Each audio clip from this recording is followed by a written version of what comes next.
No, I think that's a great perspective, man. I mean, I share that perspective, and I think maybe hopefully that's part of what's going on now. We're gonna have to reevaluate the way we look at all those things when you deal with loss, when you deal with change. That's right. You have to. So have you experienced any adjustments or losses? What have you done? During coronavirus. And then Uh, just since the last time I saw you, oh man, because you've been doing this full bore out now. You're fully in. You're committed to the real I'm estate thing. yeah, definitely committed to it. Man, since we last spoke, I'm trying to remember. Well, when we last spoke, yeah, because I was getting my broker's license, Right. so that was probably 3 or 4 years ago, actually. Yep. I essentially, when we first met years ago, I was doing commercial real estate with Right. Matt Daniels and those guys. The politics and all that stuff was too much for me. And I was like, okay, if I'm gonna do this, I'm gonna do this on my, like, I have to, but I don't want to depend on a team. I don't want to depend on this, that, the other. I don't want to negotiate back and forth forever and ever. If I'm gonna be a broker and make my own money and make my own career, I just have to jump in at some point. And that's when I got my license up here in Mass. I started doing rentals, Right. and I did that probably about 2 years strong. And then I was just like burnt out. It was going pretty well, but I was burnt out, and I was like, all right, I can't keep working at this pace. So, for these smaller fees, so I need to get into more sales. Yep.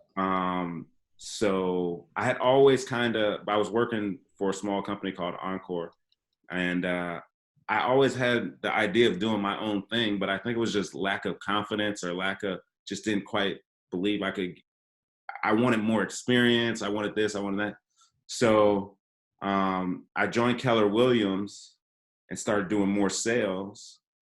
But while I was there, I started branding my own thing and I just didn't see the value that they were really adding. And they had a lot of it wasn't huge like JLL or anything, but just a lot of regulation, a lot of red tape, a lot of stuff that kind of slowed me down. And they charged you for everything. Yeah. And I was like, I could, maybe how you feel sometimes. I'm like, I can do this myself. Like I can do, like, why am I paying like this, all these little fees for stuff that your website isn't even good. This is not even, you know what I mean? Right. So anyway, long story short, I started my own brokerage, and it was just me, and I hired a couple people, and that's why I got my broker's license. Yep. And I just started just hustling, man. And it was hard. Like the hardest part was doing everything, not just working with clients. That's right. Yeah, that was the hardest part.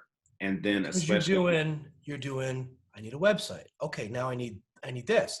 Well, what about this? How do I capture this list? And what about contacts? What about telecommunications? What about, and at the end of the day, it's dizzying. Like what I started to do when I started getting into business is like, okay, man, how do I got to be a bookkeeper. I've been paying my bills. right. I learned it the orthodox way. And then all of a sudden I'm like, man, I'm just automating this. We're going to auto pay everything. My job now is going to be offense, not defense. I'm just going to start Right. making money and bringing it in and let that just go out and then balance the books later, Yeah, no, that was honest. That was, and maybe it's just, when I look back at it now, it's probably just part of the journey because I wasn't a business person. I came from sports and I came from coaching. Like, so, my business career started, 25, 26, 26, 7 years old. You know what I mean? It was all literally sports before that. So I had gone to school and I like studied business, taken business classes and stuff, but to actually manage, okay, the accounting, the finance, the marketing, the web, and then all the minutia of it. And then to your point, I clearly had to figure out like, I can't do everything. And I think there's a time you were saying about, your 10,000 hours. I think everybody has their own process where you have to internalize it for you. You have to learn what you can and can't do how you want to do it, what's important for you when you do it, and all those things. So I've always been ambitious and like, all right, in my mind, I'm like, I think I can do that, which I think is a good thing. But man, you have to go through the hurdles and bumps of that too. So like, I always felt really good about client interactions and, my real estate knowledge and just, advising people and things like that. Yep. So I had to, but as you would expect, just spending a lot of time doing everything else, and then hiring people, which is a whole another thing, That's right. and managing them, Right. and just trying to figure it out, like just trying to figure the whole thing out. But overall, it was pretty good. I was going pretty good, and a year, I started kind of focusing more on myself, less on hiring agents and things like that, just because it was so time consuming. And you have a brokerage or like, yeah. But I was just still kind of building my own business and just building and building. And it's only like 2 or 3 years, this little time period. Yep. But I did have one, I still have one really good agent, which was just a blessing. Like when you get one, and we just vibe and she's awesome and all that type of stuff. So I was just building. And then like this year I was expecting like, okay, this is going to be like a good year, and it was a little slow, like January, February, and then Corona hit. And then I was like, this sucks. Like this is, because in my mind, I was like, okay, the market is going to slow down for another 2-3 years or whatever it is. And just another thing that you have to deal with being an entrepreneur, Right. But at the same time, it wasn't like, it was okay. You know what I mean? It wasn't my ideal, but it was okay. And, then things just started getting busier and busier. Right. And then what happened was like, I was at home, like, watching the news and doing the thing, and just same thing.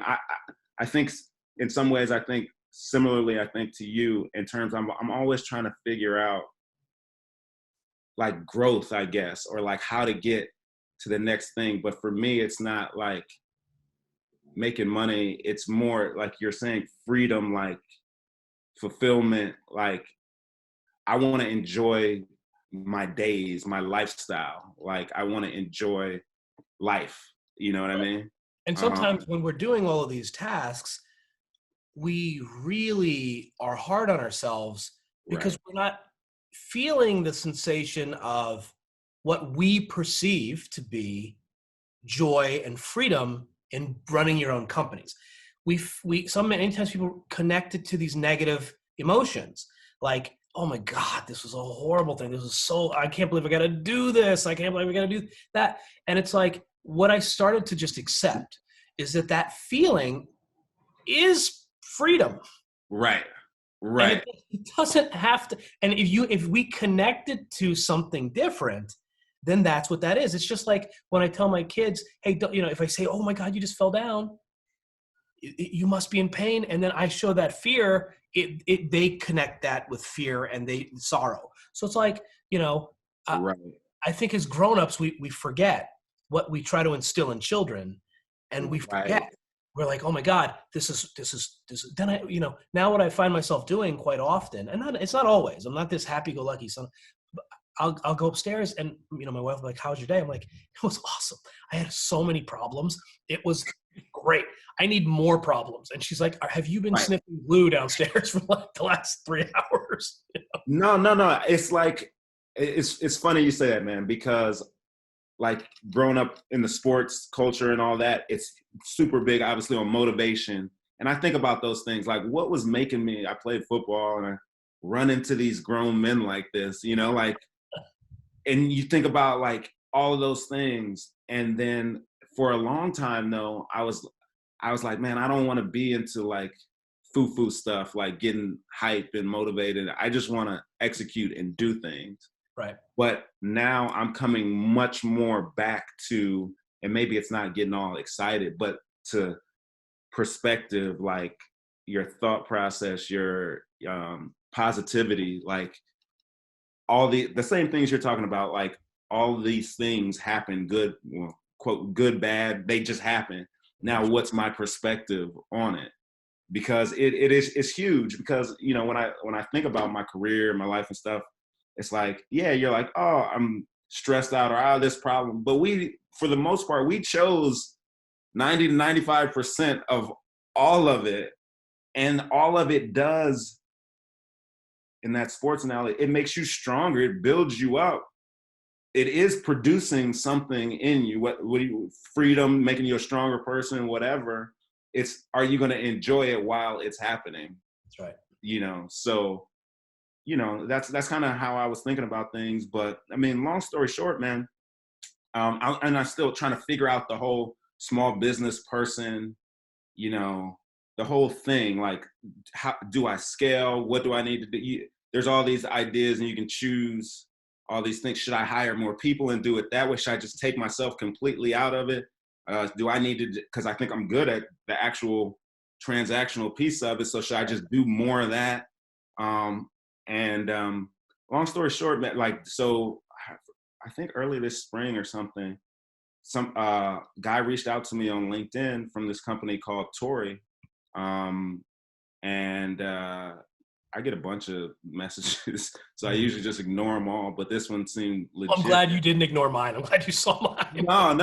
Like, I read through the stuff, but I don't know how your LinkedIn is. I get so much, so I filter out for the good ones. But yeah, he reached out and he was like, "Hey, like we got this brokerage or whatever. Like, would you be interested in talking?" And most of the time I don't. But I was working out of WeWork, and I had seen like their thing. I was like, all right, let me hear what it's about, Yeah. So we talked, and he was telling me what it's about. And he's like, we're looking for someone. And I was like, and he was telling me about their business model and their strategy and what they're trying to do. And we were just talking kind of like me and you are talking, kind of like as business people, entrepreneurs. And I was like, well, have you thought about this? Like, how do you think this? Because, they raise money, and they're like trying to really have scale and all these type of things. And, we just talked about it. He's like, look, we're looking for another agent in Boston. And I was like, no, like, I mean, thank you, but like, I'm good. Like, I'm just building. I'm like, I'm just building my thing, And Yep. he was like, he said, what? He said, well, what could we do to make you consider it? And I was like, because I was trying to be thoughtful about what he was saying, and I was like, that's a good question. I don't, what pain can you take away from me? That's what you're thinking. Because you know how when you say no to something, you might not think it through, really. That's right. You're just like, oh, no. But I was like, okay, let me objectively think about what it would look like, or what could be different. What could you offer? What could I, whatever. And so I took a day or two and I started thinking about it. And I was just like, okay, I want to do my own thing. Like, maybe it's ego, maybe it's self, maybe it's just what I like. But they're ahead of me in essentially what I want to do. Right. Because they do a really good job marketing and a bunch of stuff. And I was like, I just started thinking about it more. And then the more that I thought about it, I was like, I think this could be okay. Because basically, like, they do a good job marketing, get a bunch of leads and a bunch of clients. And their whole deal is they want to deliver them, not leads, but technically it's supposed to be clients, like already qualified, right, already ready to go. They deliver them to an experienced agent and try to make your job as easy as possible by having all the support and back end stuff. You do the client interaction. Essentially, it's supposed to be like you get them to purchase and sell, and you have this team helping you do everything else. So That you found that the things that you identified as your superpowers, you now took the other things away. And when you scale those back and trim them away, you're able to prosper much better than having to deal with those other elements, which are more painful because the logistics and coordination and lead generation and all of those other elements that become challenging in business. Because any business we're in, we're doing the same thing. So many people forget many times that whether it's a real estate transaction or you're selling makeup, there's still lead generation. right, There's still marketing. There's still all of these elements. There's still accounting. There's still bookkeeping. There's still all of these different things. There's manufacturing. There's distribution. There's all of this stuff. And in our world, it's, there's lead generation, and there's working with the client, and there's finding the product, and then there's making an offer. And so there's all of these different things that are happening, and it's all the same. It's all parallel the same way.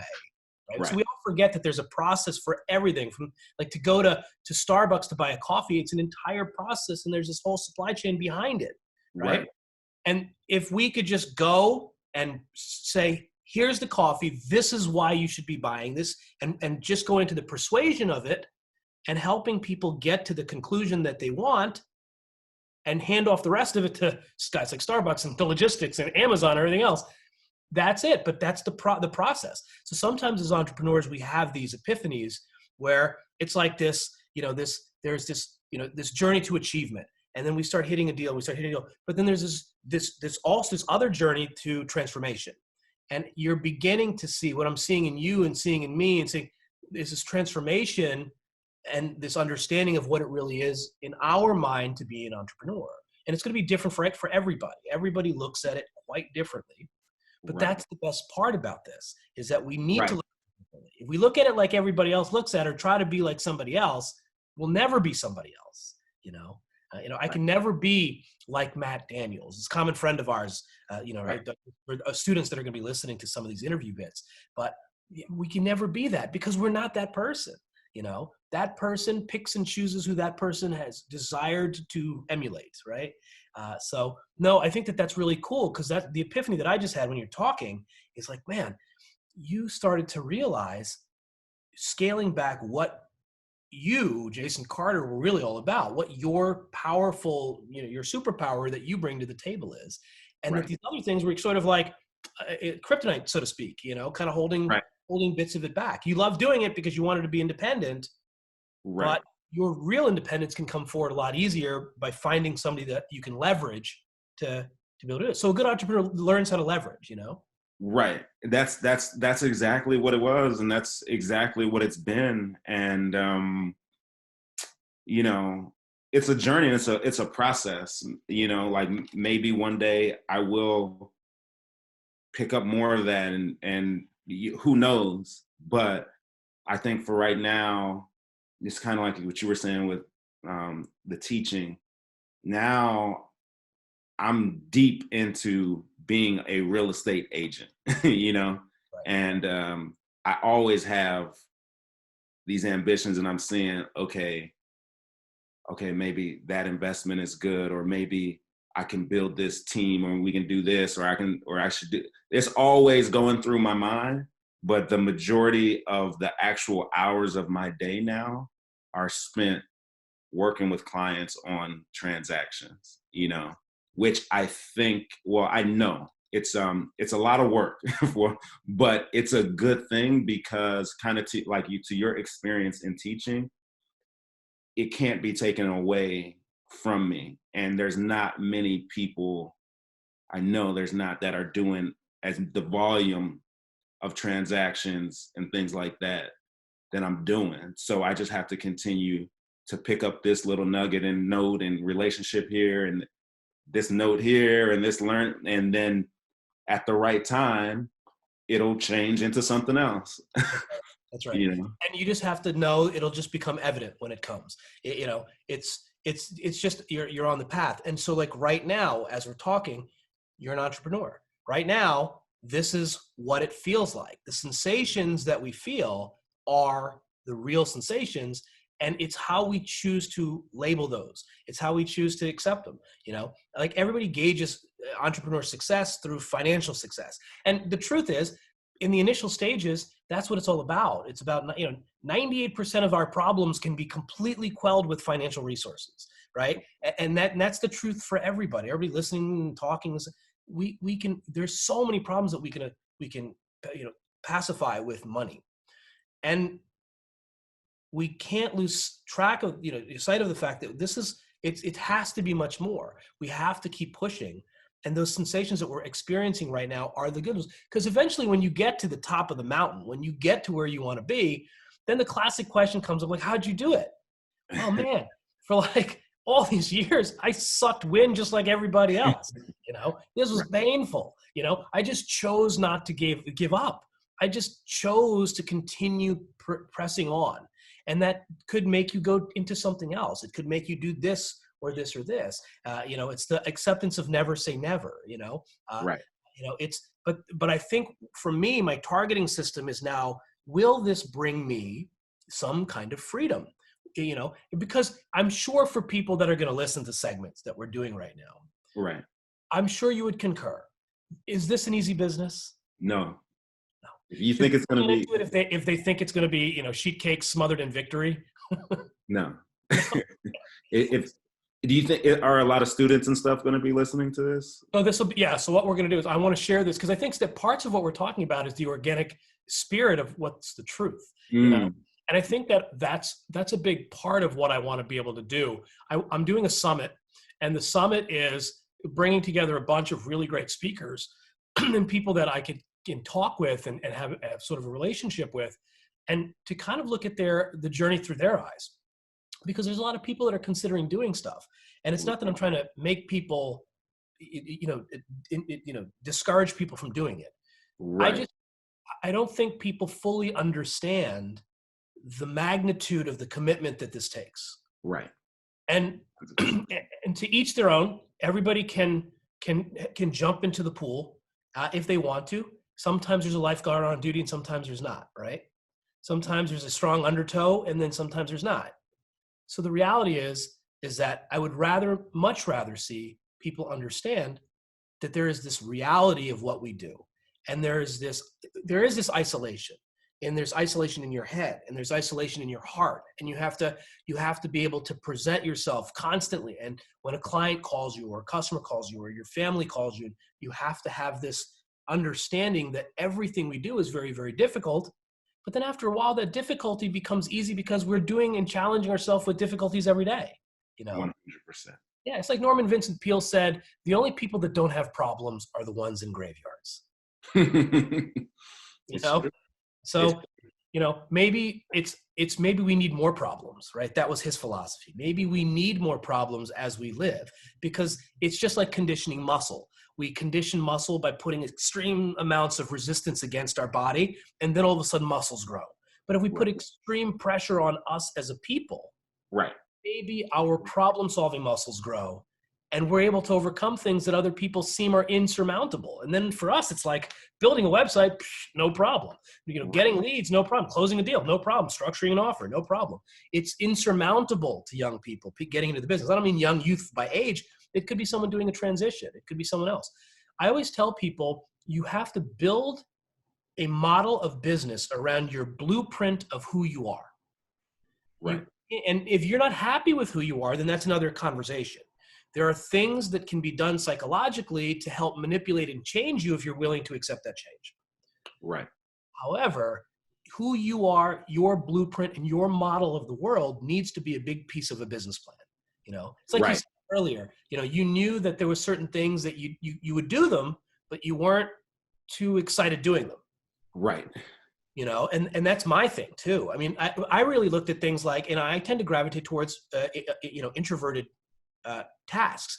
And I do very good at introverted tasks. If I have to design, email sequences or marketing pieces, or if I have to design websites, I can go to the lab for hours. I can sit there by myself in my own head for hours and hours and hours and hours, and time just trickles off. I don't have any concept of time. Right. beyond that, the only thing that snaps me back to reality is my baby is in the monitor moving or talking, or I need to fix something or do something. Then I'm back to reality, right? But I Right. could, and you know what that's like, and we all know what that's Yeah, like, you right? get into it. Yeah. We just get into it. And I've started to realize, well, what are the things that I get into? And could those things that I get into make me see, or reap rewards, gains? What can I do? So there's some emotional gains that you get, right? And then we all need financial gains and stuff like that. But that's how I've been looking at it. And I'm like, man, I love those things. Now the extrovert things, I don't like find good. So a lot of people ask me, hey, you have brokerage companies. Do you do showings? Do you do this and that? And I'm like, no, I don't do any of that stuff. Right. I use those licenses to just leverage referrals. That's my superpower. I can meet Right. people. You're meeting so many people. Yeah. Right. I meet thousands of people a year that if I can just help them get to the right people, that's it. So I just give referrals out. I give them out, with just heart, nothing but here's a referral. And I find that it's part of it, but there's always a business model that I'm developing and cultivating. I think I hate to admit it, but sometimes I just realize it's just going to take a while. Right. That's the thing. Things take time. I think that's what you were talking about. I know maybe younger people are going to be, or people who are interested in getting in the business and stuff, but that's the thing. Like, one of the reasons I wanted to be an entrepreneur is for that self-development and that growth that you're talking about. I wanted to put myself under pressure. Right. One thing that I definitely underestimated was how long that state of constant pressure would continue. That's right. Like, I thought, and I guess a lot of people think like this, like, okay, I'll put in my time, I'll put in my years, and then I guess it'll get easier. You'll reach a certain thing. But from my experience, all that happens is you get more responsibility, more pressure. That's right. More busy, more everything. So Your deadlifts just get heavier, and they get heavier, and they get heavier, and it's the pressure increases, but your body is now more resistant to the previous pressure. That's the only difference, is that the pressure doesn't stop. It'll continue, but it's how we get used to it. It's how we accept it, and how accepting of that sensation we are, and how we let it pass. Some people don't let it pass, and it affects their body. That's, they're not at ease anymore. That's what the opposite is, dis-ease. We start to get physically manipulated by it. Inflammation and this and that. We start to really take it and keep it emotionally. And it's hard not to do that. But the ultimate reality is we have to. Otherwise, it reduces the amount of time that we have to realize a reward or a gain at the end of it, Right. But it's a pursuit. It isn't just we're in the real estate business. So, I want people to really understand that this isn't just this is a life choice, and it's a choice. But you have to have a true north. You have to have a direction, a purpose. It could be a person that's your purpose. It could be your kids. It could be your family. You want to take care of your mother. It could be any of these are good purposes. They're your true north. But along the way, you are put in this blindfolded position, and you're spun around and flipped upside down, back and forth, and then they take it off and go find your way home, and that's what it's like sometimes to be an entrepreneur, so it's like you can't, it's the excitement of getting lost, not knowing what that path is going to bring you, but it's keeping in your mind that true north, that this is where I'm going, this is what I need to do, and after a while of that conditioning, you'll just do it, Right. I see military operators do it all the time, high level ones, and they are so conditioned that they just know at the end of the day, well, what's the mission? What's the purpose? Okay, I'm on it. That's what we will do. Right. I don't know how we're going to do it sometimes. I don't know what's going to happen. Right. This just changed. This just happened. Okay, good. Good. That's the attitude, right? It can't be, oh my God, what are we going to do? It's okay, good. We're in the thick of this horrible situation. We're going to keep smiling and go. We got to do this. That's it. That's it, man. What's my true north? I got to get back to my kids, man. I got to do second grade English. Like, we have to just keep going, right? That's it. Now, when you got into the business initially, there was this transition, right? You were doing sports. What was it that initially brought you in? Was it just gainful employment? Like, why did you get to the real estate business?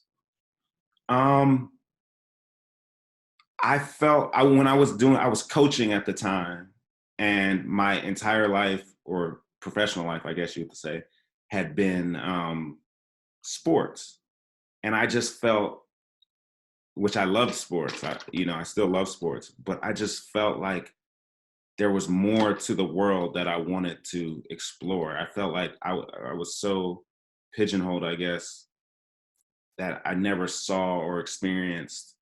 Uh, there was so much more to experience. So, but I knew I wanted to do something that I enjoyed doing, and I wanted the freedom, um, and I knew I liked working with people, and I wanted to make money. Um, so, entrepreneurship and real estate just appealed to me. Um, for those things because the thing with sports was that I really enjoyed it, but there was limiting factors as well, like where you live, and it's a business as well, right? The the idea of building your own, I always wanted to build something, Yeah. um, and I just felt like I don't know why, particularly real estate, but I just felt like there was more to the world, and I felt like real estate was a good way to do it. And that was it. It's like at the time when I got into real estate, I don't know if I told you, but like, so I was a graduate assistant football coach basically at Wake Forest, Yep. where you go to school and you coach football basically, and but they don't really care or want you to go to school. That's just kind of to get you in the door. Right. I went to business school. I was an English undergrad, but I was like, I need to learn like business skills. Or originally, I wanted to go to law school because they were going to pay for it, right? But you can't. The first year of law school, you can't work, and I was working, so I was like, okay, let me do business school, and I was doing it. I was doing that. It was like you go to class pretty much at night, and then I was coaching like all day, every day, and it was good. I was okay. I was learning, but nothing that people were really doing. This was in North Carolina, so a lot of people working for Bank of America, Wells Fargo, Lowe's, and all types of stuff. It wasn't really that appealing to me. But then one day, the father of one of the students, he was a commercial real estate investor, developer, like broker, and he just came and talked to the class. And he was just one of these guys with a big personality, like had a cigar in his mouth, and he's telling all the stories, and he was totally different from, you know, everybody else that had spoken to us and talked to us, just not the corporate type of thing at all. And I liked the idea because he was like, yeah. And and also kind of investment banking was the same thing, similar. Like I can do one or two deals in a year and be fine, And he was like, yeah, all this crap that they're teaching you about efficient markets and stuff, that's BS. Like if that was true, then I wouldn't be here right now and all this. And I was just like, okay, this dude, there's something about this guy that I'm drawn to. Right. So I just went up to him after, and I'm young at this point, and I just went up to him like, look, I don't know much about what you do or anything, but I know it appeals to me, and it's something that I'm interested in. Like, would you take the time and like let me know who I can talk to or what I can do? And he just kind of looked at me kind of weird and was like, all right, if you're serious, then I will. And he kind of started introducing me to people, and I started talking to. I was just always like, when I found something that I thought I liked, I'm just gonna go for it. So I just started talking to as many people, and I was like, all right, let me find out about this real estate thing. Like, what makes you good at it? What do you like? What don't you like? I just started interviewing a bunch of people. Yep. And the more and more that I talked to people, it was just a combination of like the information I was getting and like stuff that I liked. Seemed like I always wanted to be an investor. That was in my mind. Yep. But it seemed like, okay, I was listening to what people were saying, like, oh, you can learn a lot by being a broker, And then they were like, at this time, they were like, Oh yeah, don't even worry about residential brokerage. Don't even do that.